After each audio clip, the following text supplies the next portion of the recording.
오늘은 죄인을 부르시는 예수님이라고 하는 제목으로 우리가 하나님 말씀을 듣도록 하겠습니다. 여러분, 예수님께서는 온 우주의 창조자이시고 우리를 사랑하셔서 십자가에서 죽으시고 부활하신 분이십니다.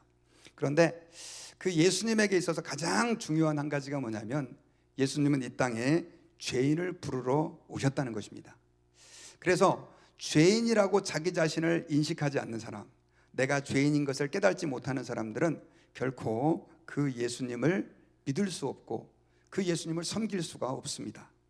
그러나 내가 죄인임을 인식하고 예수님이 나를 위해서 십자가에서 죽으시고 부활하셨다는 것을 믿는 사람들은 주님 앞에 기쁨으로 그들의 삶을 헌신하며 신앙생활을 할 수 있게 되는 것입니다. 그런데 여기에 한 가지 아이러니가 있습니다. 뭐냐면, 이 죄인들이 모이는 곳이 교회인데, 죄인들이 교회에 모이다 보니까 사실 죄인들 가운데는 우리가 보기에 불편하고 또 만나기에는 거리껴지는 사람들이 있다는 것이죠. 그래서 오늘날 이 교회에는 참 아이러니한 일들이 많이 벌어지는데, 죄인들이 모이는 교회이지만 죄인들을 별로 좋아하지 않는 그런 경향들이 교회 안에 일어나고 있다는 것이죠. 사실 우리가 이 문제를 쉽게 풀어낸다는 것은 굉장히 어려운 일입니다. 그러나 하나님 아버지 앞에서 우리가 주님의 그 거룩과 의를 향해 날마다 하루하루 걸어가야 하지만, 그러나 하나님께서는 죄인들을 부르셔서 교회 공동체를 만드시고 그 공동체가 하나님의 거룩을 닮아가는 과정을 주님께서는 의도하시고 계획하셨다는 걸 기억하시고, 오늘 말씀을 통해서 이 죄인을 부르시는 은혜가 어떤 은혜였는지를 우리가 다시 한번 본문을 중심으로 생각해 보기를 원합니다. 자, 오늘 이 본문은 레위가 예수 그리스도의 제자로 부름을 받는 장면이 기록되어 있습니다. 자, 오늘 본문은 예수님께서 가버나움에서 여러분 계속해서 사역을 하시면서 사람들을 치료하시고 고치시는 그 과정 중에, 우리가 지난주에는 중풍병자를 고치시는 그 내용을 여러분들께 말씀을 드렸습니다. 오늘은 그 가버나움에서 계속해서 말씀을 하시고 사람들의 병을 고치다 보니까 사람들이 집 앞에 너무 많이 몰려드니까 그 사람들을 일일이 예수님께서 다 말씀을 전하기도 어렵고 해서 이제는 이 바닷가에서 해변에 사람들을 모아놓고 가르치셨다, 이렇게 기록이 되어 있다, 이렇게 기록된 말씀으로 시작이 됩니다. 예수님께서는 아마 집을 다니시면서 해변에서 사람들을 모아놓고 말씀을 가르치시곤 했던 것 같아요. 그러다가 오늘 본문에는 이제 말씀을 전하시고 길을 가는데 거기에서 한 사람을 만납니다. 그 사람이 바로 누구냐면 이 레위였습니다. 레위였는데, 여러분, 이 레위는 우리가 알고 있는 마태복음의 저자로도 알려져 있고, 그리고 그의 직업은 세리였습니다. 그런데 여러분, 예수님께서 제자를 부르시는 데 있어서 그전에는 어부들을 이렇게 불렀잖아요. 특별히 레위를 예수님의 제자로 불렀다라고 하는 것은 상당히 많은 의문을 갖게 합니다. 왜냐하면 레위의 직업은 뭐였냐면 세리였습니다. 요즘은 세리 그러면 세무원으로 세금을 걷는 사람인데, 그 세리라고 하는 직업이 오늘날은 굉장히 괜찮은 직업이고 공무원이고 안정된 직업이었지만, 예수님 당시의 세리는 사람들에게 손가락질을 받고 욕먹는 직업 가운데 한 가지였기 때문에 그렇습니다. 특별히 여러분, 이 레위는 오늘 본문에 보면 그가 길에서 세관에 앉아서 사람들에게 통행세를 걷는 그런 일을 했던 것 같아요. 여러분, 이 레위가 예수님에게 부름받았던 때는 그때 그 분봉왕이라 그래가지고 갈릴리 지역을 다스리던 헤롯 안디바라고 하는 사람이 그 지역에, 요즘 말로 하면 가버너고요, 그 다음에 한국으로 말하면 도지사 같은 사람인데, 그런 사람이 수장으로 있었던 때입니다. 그런데 여기에 이 레위가 고용이 돼가지고 사람들에게 세금을 걷는 일을 했는데, 특별히 여러분, 세리들 가운데는 두 가지 종류의 그 세리가 있었어요. 어떤 세리가 있었냐면, 한 사람은 사람들이 수입을 받는, 그러니까 이제 자기 요즘 말하면 인컴택스 같은 거죠. 그 인컴택스에서 세금을 걷는 사람이 있었고, 또 한 사람은 그 다리라든가 운하에서 통행, 그러니까 사람들이 지나갈 때 세금을 걷는, 그리고 물건들이 들어올 때 요즘 말하면 그 물건을 수입하고 수출할 때 관세를 걷잖아요. 관세를 걷는 사람이 있었는데 이 레위는 바로 그렇게 관세를 걷는 역할을 하는 사람이었었습니다. 그런데 여러분, 특별히 이 두 종류의 세리들 가운데 더 많이 욕을 먹는 사람이 누구였냐면 이 후자에 속한 레위와 같은 직업을 가진 사람이었었어요. 왜냐하면 여러분, 로마는 세금 시스템을 어떻게 운영을 했냐면요, 아까 그 분봉왕이 있었잖아요. 그러면 그 지역을 다스리는 사람들이 세금을 걷는, 요즘으로 말하면 지방세를 내는 사람이 있었고, 또 본 정부에 보내는 세금을 걷는 사람이 있었는데, 특별히 이 지방세를 걷는 역할을 했던 이 레위 같은 사람은 사실 특별히 정해진 세금이 없었어요. 그 지역의 지방관이 내가 이 지역에서 세금을 100만 불을 걷어야 되겠다라고 정하면 그 지방에 있는 어떤 사람을 고용해 가지고 일종의 청부 세금을 거두는 사람인데, 그 사람을 고용해서 사람들로 하여금 세금을 걷게 했는데, 문제는 이 세금을 걷는 사람들이 그 세금을 정확하게 계산하기 어렵다 보니까 나중에 사람들에게 말 그대로 닥치는 대로 세금을 막 이렇게 걷어들이는 거예요. 그래서 그 지방 관리에게는 정해진 금액을 주고 나머지는 다 자기가 그것을 자기 생활비로, 그리고 자기 인컴으로 그렇게 받아들이게 된 것입니다. 이러다 보니까 무슨 문제가 생겼냐면 이 세리들 가운데는 욕심에 가득 차가지고 말 그대로 사람들의 이 피를 뽑아먹듯이 세금을 과하게 거두는 일들이 많았고, 더더군다나 로마 정부를 위해서 일하다 보니까 이스라엘 백성들의 입장에서는 그 세리들을 결코 좋아할 수가 없었던 것입니다. 세리들 그러면 일단 로마 정부에 빌붙어서 백성들의 피를 빨아먹는 사람이라고 생각을 했는데, 이 레위와 같은 사람은 더 문제였던 것이 뭐냐면 아까 두 번째 통행세라든가 또 관세를 거두는 입장에 있다 보니까 사람들이 더 싫어하고 손가락질하는 그런 사람이었다라고도 말할 수 있죠. 여러분, 우리가 일제시대 때 그 가장 사람들이 무서워하고 싫어했던 사람이 경찰 아닙니까? 그런데 나중에는 이제 우리가 역사를 정리하면서 친일파가 누구냐 막 추적해가지고 그 사람들을 말 그대로 명단에도 올리고 또 재산을 과하게 빼앗은 사람을 다시 이렇게 회수하기도 했는데, 우리 한국에서 그래서 친일파 그러면 일단은 좋은 이미지가 아니잖아요. 나쁜 이미지인 것처럼 이 예수님 당시의 세리는 그렇게 사람들에게 욕을 먹는 사람이었고 부정적인 이미지를 가지고 있는 사람이었었어요. 그런데 예수님이 길을 가시다가 누구를 불러요? 그 레위를, 그것도 뭘로요? 자신의 제자로 부르시고 있다라고 하는 것입니다. 근데 예수님께서 그 레위를 부르셨을 때 레위는 뭐 하고 있었냐면 거기서 세금을 걷고 있는 상태였었어요. 일을 하고 있었던 상태란 말이죠. 그런데 이 레위는 예수님의 그 부르심에 하나도 주저하지 않고 즉각적으로 그 예수님의 부르심에 응답하여 자기의 그 업무를 내려놓고 오늘 본문에 보니까 예수님을 따라갔다, 이렇게 기록되어 있어요. 자, 우리가 여기서 한 가지 굉장히 중요한 사실을 발견하게 됩니다. 그건 뭐냐면 하나님께서 우리를 부르시는 부르심이 마치 이와 같다라고 하는 것입니다. 여러분, 레위가 제가 지금 말씀드린 것처럼 그렇게 악랄하고 백성들에게 손가락질을 받는 못된 세리였다고 한다면 세상적 기준으로 봤을 때 예수님의 제자가 될 자격이 있나요, 없나요? 있나요? 전혀 없죠. 저는 목사님들 가운데서도 과거에 잘못된 그 삶들을 살다가 그렇게 목회자가 된 분들을 봤습니다.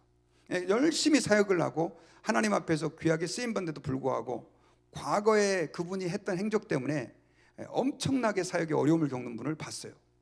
더더군다나 예수님께서 제자로 부르셔서 그 12제자를 통해서 온 세상에 하나님의 나라의 복음을 증거하는데 이런 부끄러운 과거를 가지고 있는 사람을 부르셨다. 이거는 뭔가 우리가 생각하는 예수님의 이미지와는 좀 맞지 않는 느낌이 듭니다. 그러나 여러분, 우리가 하나님 아버지 앞에서 분명히 기억해야 될 것은 하나님의 부르심은 이와 같다는 사실을 우리는 잊어버리면 안 됩니다. 하나님께서는 우리를 부르실 때 자격이 없는 저와 여러분들을 부르셨다라고 하는 거예요. 우리가 잘 알고 있는 로마서 5장 8절과 9절에서는요, 우리가 아직 죄인 되었을 때 그리스도께서 우리를 위하여 십자가에 죽으심으로 하나님께서 우리에게 대한 자기의 사랑을 확증하셨다라고 하는 것을 우리에게 말씀해 주셨어요. 특별히 여러분, 우리가 하나님을 믿은 것은 내가 잘나서 혹은 내가 자격이 돼서, 혹은 내가 하나님 앞에서 뭔가 주님의 눈길을 끌만한 것이 있어서 하나님의 자녀로 부름받은 것이 아니라라고 하는 사실을 우리는 기억해야 합니다. 여러분, 특별히 그 조직신학에 보면 중생의 교리라는 것이 있는데, 이게 뭐냐면 우리가 하나님 앞에서 어떻게 거듭나서 주의 자녀가 되는가, 어떻게 우리가 부름받는가에 대한 부분을 다루고 있는 부분이에요. 그런데 여기서 이렇게 다른 교단의 분들이 잘 이해하지 못하는 장로교만의 독특한 교리가 있습니다. 그게 바로 뭐냐면, 하나님께서 우리를 부르실 때 우리는 그 부름에 응답받을 만한 자격이 없었다는 거예요.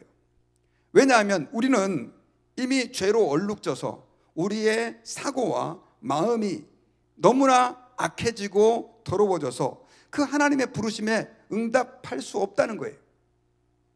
그렇잖아요, 여러분. 죽은 사람 아무리 불러봐야 그 사람이 대답하지 않지 않습니까? 아픈 사람한테 일어나서 달리세요라고 말하는 것이 말이 안 되는 것처럼, 허물과 죄로 우리는 영적으로 죽어 있어서 주님이 우리를 구원하시고 싶어도, 우리를 부르시고 싶어도 우리는 응답할 수 없는 존재였다라고 하는 거예요. 특별히 에베소서 2장 1절에서는요, 우리의 상태를 뭐라고 얘기하냐면 허물과 죄로 죽었던 너희를 살리셨도다라고 말씀하면서, 하나님 앞에서 모든 인간은 허물과 죄로 육은 살아있지만 영은 죽은 존재였다라고 하는 것을 얘기하는 거예요. 그럼 어떻게 우리가 그 하나님의 부르심에 반응을 하고 하나님 앞에서 정말 하나님의 그 백성으로 예수님을 믿고 주님께 나올 수 있느냐? 그것은 주님의 성령님께서 먼저 우리 안에 들어오셔서 우리의 영혼을 살게 해주셔야 된다는 거예요. 그러니까 여러분, 예수님을 믿는 저와 여러분들은요, 기억해야 될 것이, 내가 전도를 받고 혹은 내가 열심히 성경을 공부해가지고 주님을 믿었다라고 생각하시는 분들이 계실지 모르겠지만, 사실은 그건 맞지만 조금 더 근본적으로는 하나님의 성령님이 여러분들의 마음 안에서 여러분들의 죽은 영혼을 살게 하셔서 하나님의 말씀이 증거될 때 그 말씀을 듣게 하시고, 또 전도하는 사람의 말을 받아들일 수 있도록 역사해 줬기 때문이라는 것입니다. 할렐루야. 그러니까 만약에 성령님이 그렇게 역사해서 내가 주님의 말씀을 들을 수 있었다고 한다면, 내가 예수님을 믿을 수 있었다고 한다면, 예수님을 믿는 우리가 주님 앞에 내세울 것이 있나요? 없지요. 그리고 우리가 하나님의 그 성령에 의해서 살림을 받았을 때, 그 부르심을 받았을 때 우리는 어떤 상태였느냐? 철저하게 죄인된 상태, 하나님을 알지도 못하고 알려고도 하지 않고 세상의 악을 추구하고 죄악된 것을 좋아하는 심성을 가지고 있었다는 거예요.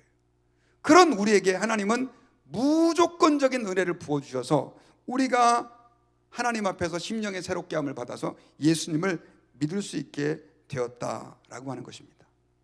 예수님을 믿는다라고 하는 것은요, 여러분, 그래서 보통 큰 은혜가 아닙니다. 예수님을 믿는다라고 하는 것은 아무런 조건이 없는 우리에게 하나님께서 큰 은혜를 부어주셨다라고 하는 것에서부터 시작이 되는 거예요. 마치 레위가 그렇게 악한, 사람들에게 손가락질 받는, 자격이 없었던 그가 예수님의 제자로 부름을 받는 것과 같다라고 하는 것입니다.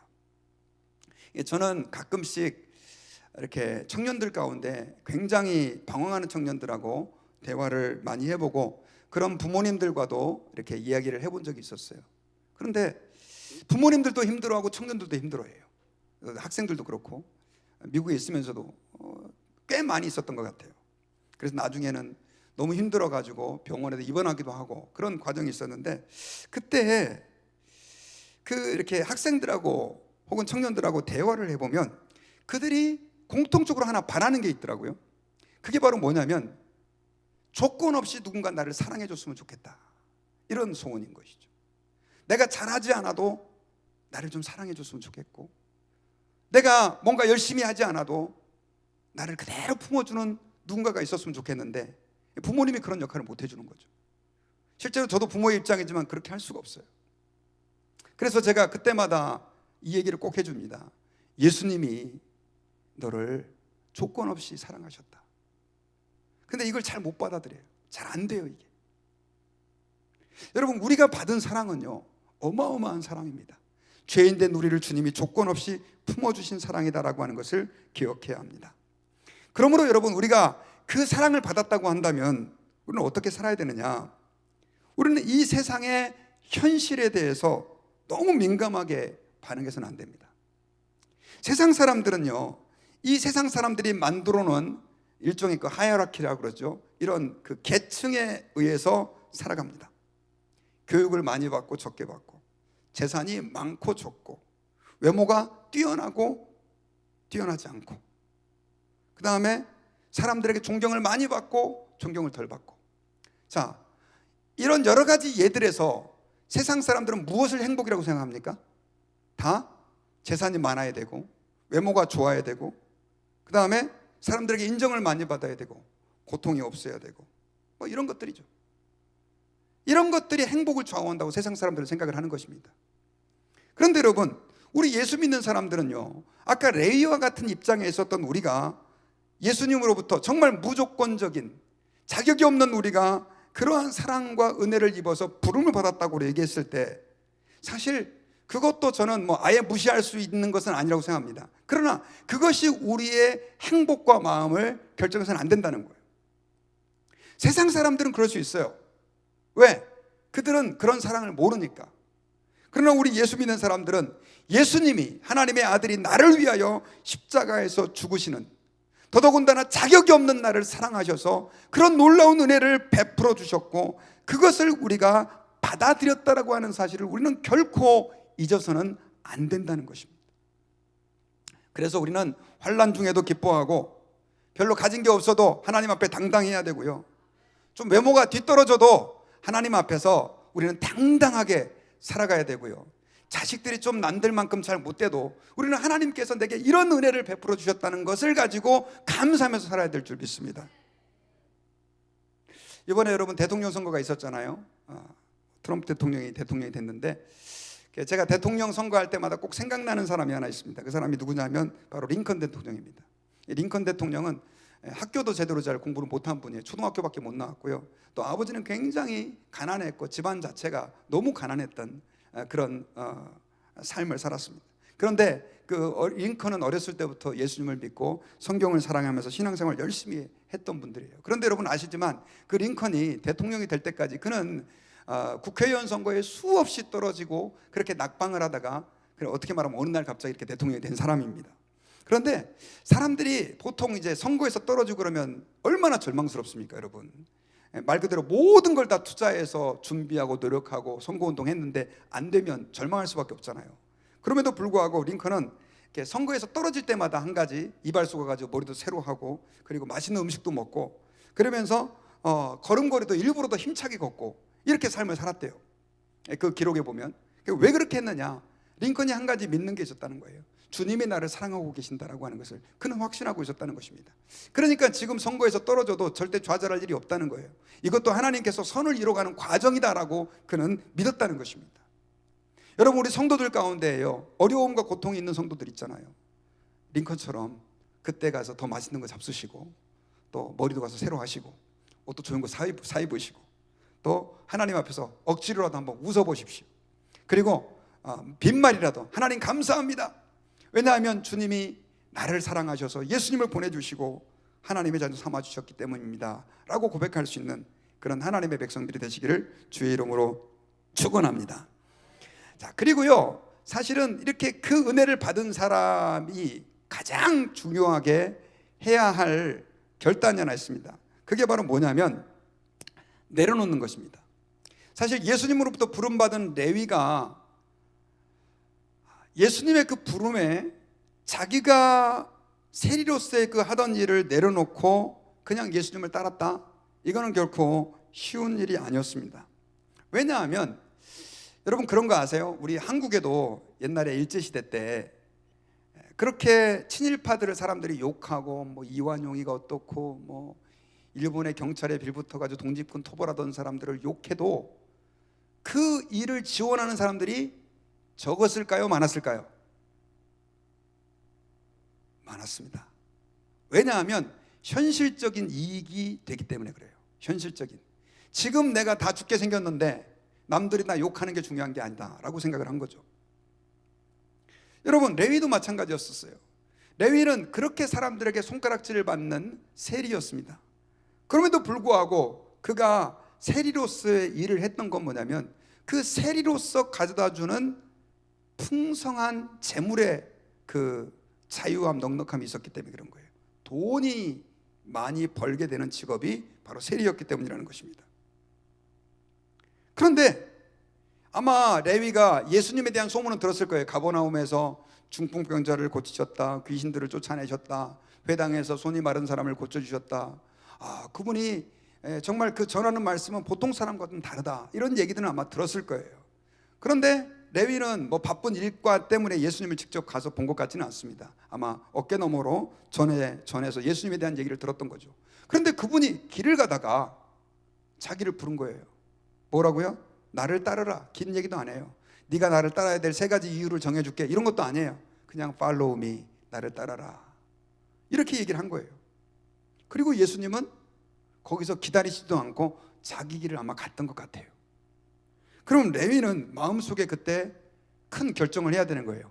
예수님의 말씀을 무시하든지 아니면 그 말씀대로 예수님을 따라서 가든지. 자, 여러분 같았으면 어떻게 하시겠어요? 당연히 모든 걸 버리고 예수님을 따라갔겠죠. 그런데 여러분, 그 시대 레위의 입장에서 이건 쉬운 일이 아니었을 것입니다. 여러분, 그 예수님의 제자들이 고기를 잡다가 그물을 깁다가 그걸 다 버리고 부모와 그물을 버리고 예수님을 따른 사건을 우리는 알고 있습니다. 그런데 사실은 제자들의 입장에서 만약 예수님이 뭐 좀 잘못돼가지고 그들이 기대했던 대로 예수님이 안 돼가지고 그 예수님을 따르는 일을 포기하고 다시 업으로 돌아가는 것은 그렇게 어려운 일이 아니었어요. 개인 비즈니스였으니까. 그런데 레위는 만약에 내가 하던 그 세리의 일을 버리고 예수님을 따라갔을 때 그는 이제 돌아갈 곳이 없어지는 거예요. 그리고 그의 모든 생계의 버팀목이었던, 사람들에게 욕먹고 손가락질하면서도 꿋꿋하게 버텨왔던 그 돈이 이제 다 없어지는 겁니다. 쉬운 게 아니었던 것이죠. 그런데 레위는 어떤 마음을 가지고 있었는지는 잘 모르지만 그 모든 것들을 다 내려놓고 예수님을 따르기로 결정했다는 거예요. 여러분, 신앙생활은 여러분 무엇이라고 생각하십니까? 이렇게 열심히 와서 예배드리고 마음을 다해서 주님을 찬양하고 또 전도도 많이 하고 굉장히 중요한 일이죠. 그러나 여러분, 신앙생활에 있어서 더 중요한 게 있습니다. 그건 뭐냐면 바로 내려놓는 것입니다.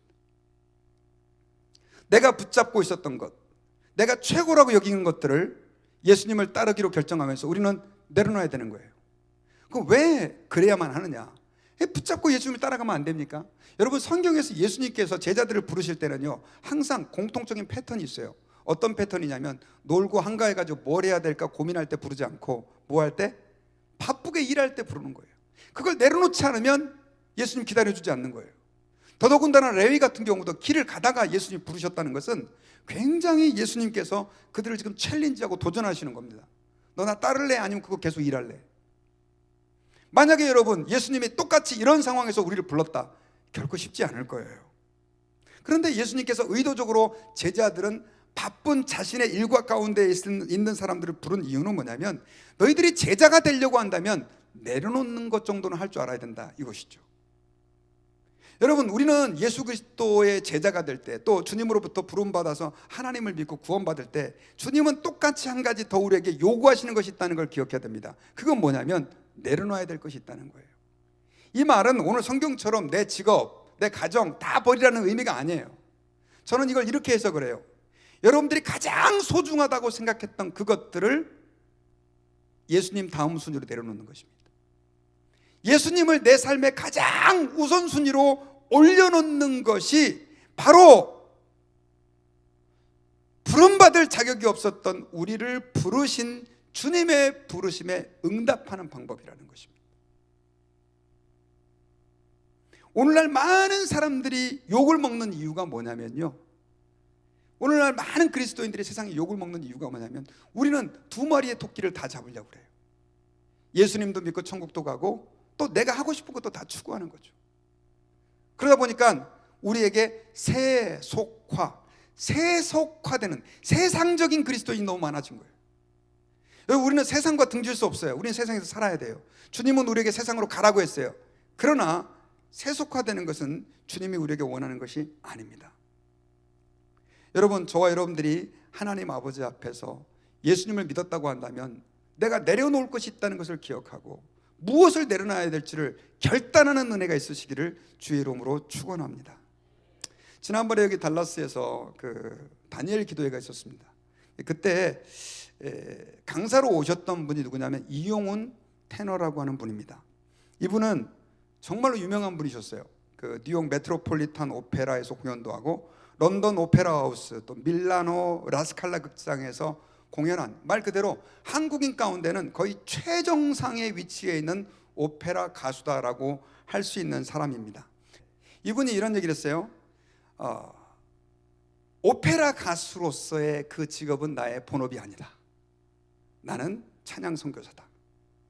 오페라는 단지 복음을 전하는 도구다. 나는 가는 곳마다, 오페라 공연을 위해 가는 곳마다 그 교회와 연결해서 간증 집회를 열고 그들 앞에서 하나님을 찬양한다. 그러니까 선교와 공연은 세상 사람들은 두 가지로 보지만 그것은 나에게 있어서 두 가지가 아니다. 주님께서는 나를 공연하는 하나님의 백성으로 부르셔서 그곳에서 하나님의 나라를 이루라고 하는 사명을 주셨다. 이렇게 말씀을 했어요. 여러분, 사실 우리가 세상적으로 그렇게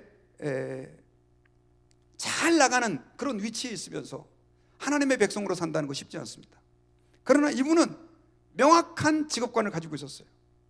내가 최선을 다해서 오페라 가수로서의 그 일을 하지만 그것은 나의 본업이 아니라는 거예요. 여러분, 우리가 주님 앞에서 여러분들이 가장 가치 있게 생각하는 것은 무엇입니까?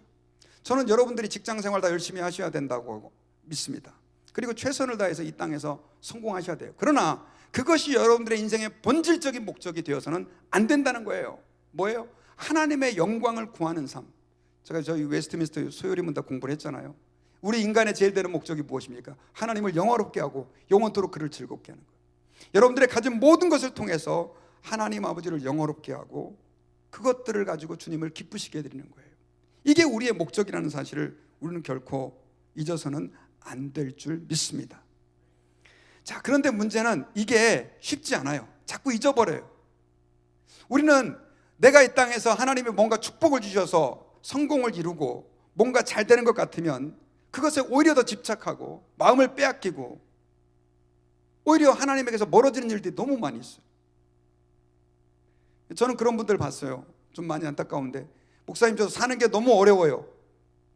비즈니스 시작했는데 좀 저를 위해서 축복할 수 있도록 기도해 주십시오 해가지고 열심히 축복해서 기도해 주셨는데, 축복 기도를 해드렸는데 비즈니스가 잘 되니까 예전에 그 마음이 아닌 거예요. 신앙생활도 해이해지고 그런 분들이 있었던 거예요. 얼마나 마음이 아픈지 몰라요. 여러분, 우리가 하나님 아버지 앞에서 나의 존재는 주님의 영광을 위해서 사는 존재라고 하는 것을 잊어버리면 안 돼요. 근데 이걸 안 잊을 수 있는 방법이 있어요. 그게 바로 뭐냐면 죄인된 나를 구원해 주셨다라고 하는 이 하나님의 큰 사랑을 우리가 잊어버리지 않는 것입니다. 자, 우리 오늘 이렇게 레위가 부름을 받아가지고 예수님으로부터 너무 감사해가지고 이제 예수님과 제자들 그리고 자기 친구들을 초청해갖고 집에서 잔치를 벌여요. 사람들이 다 모여들었는데 공교롭게도 세리였던 레위가 친구들을 부르니까 그 친구들이 다 어떤 사람입니까? 다 세리고 뭐 그냥 성경에 보니까 죄인이고 말 그대로 꼴보기 싫은 사람들이 모인 거예요. 근데 거기에 누가 있었냐면 바리새인들과 서기관들이 있었습니다.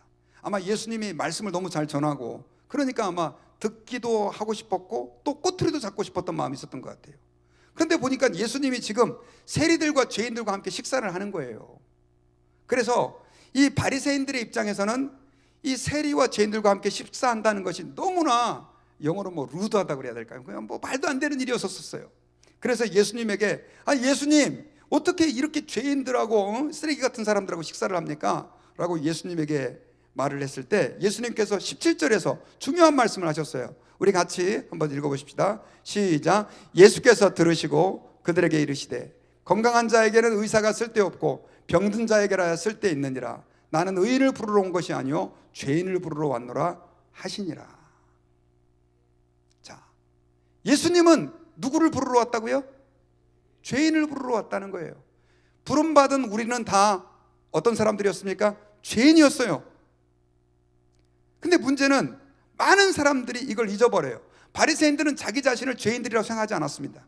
나는 율법을 잘 지키는 사람들, 하나님 앞에서 점수를 많이 따고 있는 사람들이라고 생각했어요. 죄송하지만 그런 사람들은 예수님을 믿을 수 없어요. 만날 수 없어요. 왜냐하면 예수님은 누구를 위해 오셨기 때문에? 죄인을 위해서 오셨기 때문에 그래요.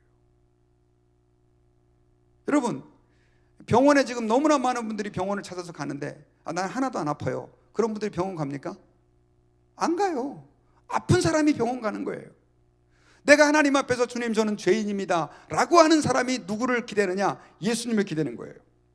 여러분, 우리가 교회 다녀서 신앙생활 함으로 안 믿는 사람보다 훨씬 더 이제는 의롭게 살고, 나쁜 짓도 안 하는 건 아니지만 덜 하고, 그리고 교회 와서 예배도 드리고 한다 할지라도 죄송합니다, 저와 여러분들의 그 아이덴티티, 정체성은 뭐냐? 죄인이라는 거예요. 아멘을 안 하시네요. 저 이렇게 설교하니까 괜찮아 보이잖아요. 저의 아이덴티티 죄인입니다. 아닌가요? 예, 죄인이에요, 여러분. 저는 강단에 서서 설교할 때마다 너무 부끄러워요. 나 같은 죄인이 어떻게 하나님의 말씀을 대언할 수 있겠어요? 주님의 은혜가 아니면 안 되는 거예요. 이 의식을 가지고 제가 설교하는 것과 내가 그래도 괜찮은 설교자인데 나는 다른 목사님들보다 훨씬 훌륭한 목사야, 이런 생각을 가지고 설교하는 것은 완전히 다릅니다, 여러분. 신앙생활도 마찬가지예요. 여러분들이 지금 어떤 성공을 거뒀든지, 아니면 하나님 앞에서 지금 아무리 거룩하게 산다 할지라도 잊어버려서는 안 되는 것이, 여러분들이 예수님을 믿게 된 것은 죄인 된 상태에서 주님이 성령의 그 감동하심으로 여러분들의 마음을 열어주셔서 믿게 해주셨기 때문이라는 것입니다.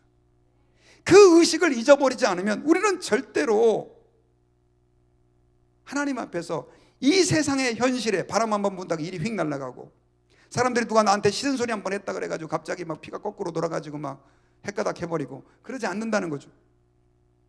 문제는 이걸 자꾸 잊어버려요.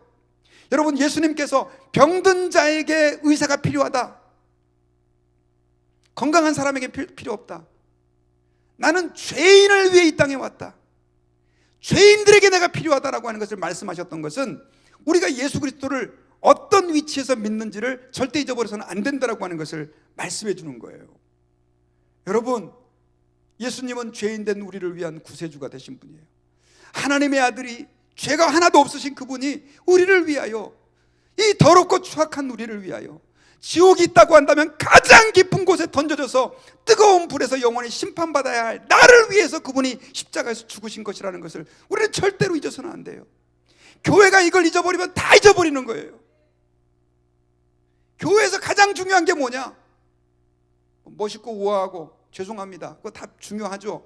하지만 죄인 된 나를 위해서 예수님이 죽으셨다라고 하는 이 감격을 잃어버린 교회는 더 이상 건물이 아무리 훌륭하고 아무리 많은 사람이 모인다 할지라도 교회로서의 기능은 상실한 거예요. 사도 바울이 얼마나 위대한 일을 했습니까? 그런데 그는 항상 자기에게 대해서 이렇게 믿고 있었어요.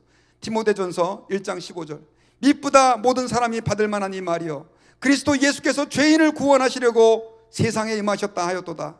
죄인 중에 내가 괴순이라. 한번 따라해 봅시다. 죄인 중에 내가 괴순이라. 괴순은 도적대에, 거기까지는 안 따라 하셔도 됩니다. 할렐루야. 괴수라는 얘기는요, 그 도적대의 두목이라는 뜻이에요. 그 죄인들 중에서 제일 나쁜 놈이라는 뜻이에요. 여러분, 우리 교회 올 때마다 한 번씩 다 고백합시다. 내가 죄인 중에 괴수입니다. 내가 죄인 중에 괴수입니다. 사도 바울이 그렇게 고백했다면 우리가 어디 그분 앞에서 명함을 내밀 수 있겠냐고요. 저는 여러분 말씀의 결론을 맺겠습니다. 여러분, 예수님은 이 땅에 죄인을 부르러 오셨습니다. 레위를 부르시고 가룟 유다를 부르셨어요. 이들은 은혜 받을 만한 자격이 없었던 사람이에요. 저 같았으면 절대로 레위 부르지 않습니다. 그런 쓰레기 같은 인간을 왜 부릅니까? 다른 제자들이 아마 다 투표했다고 한다면 반대 투표를 던졌을 거예요. 그런데 주님이 그를 불렀어요. 이건 뭘 얘기하느냐? 나는 죄인들을 구원하기 위해 이 땅에 왔다는 걸 말씀해 주기 위해서입니다. 우리는 자꾸 착각을 해요. 내가 의인인 줄 알아요. 여러분, 이 땅에서 주님 앞에 저는 의롭습니다라고 명함 내밀 수 있는 사람 아무도 없어요. 겉으로는 훌륭해 보여도 우리는 죄악으로 가득 찬 더럽고 추한 존재인데, 이런 존재를 위해 예수님이 십자가에서 죽으셨다는 것입니다. 우리는 이 사실을 절대 의심해서는 안 됩니다. 그리고 하나님 앞에서 그 확신 가운데에서 세상에서 힘들고 어려운 일이 있다 할지라도, 때로는 우리가 이 세상에서 어려움을 당한다 할지라도 낙심하지 마시고 나를 사랑하시는 그분을 의지하면서 여러분 일어날 수 있기를 주의 이름으로 축원합니다. 그 감격 가운데서 감사할 수 있는 저와 여러분들이 되실 수 있기를 바랍니다. 그리고 안 믿는 사람에게 뭔가 다른 거 하나 보여줘야 될 거 아니에요. 그래야 전도를 하죠. 니나 나나 똑같은데, 야 니는 교회 다니는데 나보다 못한 것 같아, 이러면 전도가 되겠습니까? 이번에 추수감사절 때 여러분 그 마음 가지고 오늘 설교 들은 거, 야 난 이렇게 살고 있어, 너도 예수 한번 믿어봐, 전도하여 하나님께로 인도할 수 있는 복된 기회가 되실 수 있기를 주의 이름으로 축원합니다.